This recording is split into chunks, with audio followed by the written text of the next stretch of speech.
2024-এ প্রায় 2000-এর উপরে 2000-এর কাছাকাছি ছাত্র জনতাকে যে আওয়ামী লীগ নির্বিচারে পাখির ন্যায় গুলি করে হত্যা করেছে, সেই আওয়ামী লীগ এই দেশে কোনো অবস্থাতেই রাজনীতি করতে পারবে না। আগে আওয়ামী লীগের বিচার হবে, এরপরে এই দেশে বিচারের পরে আওয়ামী লীগ এই দেশে রাজনীতি করবে কি করবে না, এটা এদেশের ছাত্র জনতা, এদেশের সাধারণ মানুষ সিদ্ধান্ত নেবে।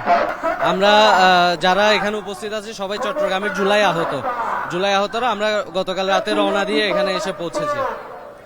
আমাদের যেটা মূল টার্গেট সেটা হচ্ছে আওয়ামী লীগের নিষিদ্ধটা কার্যকর করা, যে কোনোভাবে তাদেরকে নিষিদ্ধ হিসেবে ঘোষণা করা। আমি মনে করি এটা আমাদের ছাত্র জনতার যে রক্তের বিনিময়ে আজকে যে নতুন বাংলাদেশ, আজকে বর্তমান যে উপদেষ্টা বলেন যে সরকাররা আছে, তারা কিন্তু আমাদের রক্তের উপর দিয়ে বলতে পারেন বিপ্লবীদেরই সরকার, আমাদেরই সরকার। তো আমরা আসলে দুঃখ ভারাক্রান্ত মন নিয়ে বলতে চাই, আমরা আমাদের যে তাদের প্রতি যে আশা আকাঙ্ক্ষা ছিল আমরা সেটা পাইনি। স্বৈরাচার শুধু নামে মাত্র বিদায় নিচ্ছে, কিন্তু তাদের কর্মকাণ্ড এখনো চালাই যাইতেছে।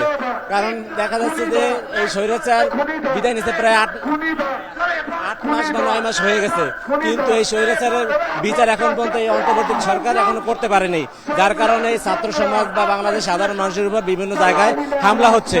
এখন আমরা চাচ্ছি যে এই আওয়ামী লীগকে নিষিদ্ধ করতে হবে। যদি নিষিদ্ধ না করা হয়, তারা প্রতিনিয়ত এরকমের হামলা চালাবে এবং তাদের কর্মকাণ্ড চালিয়ে যাবে।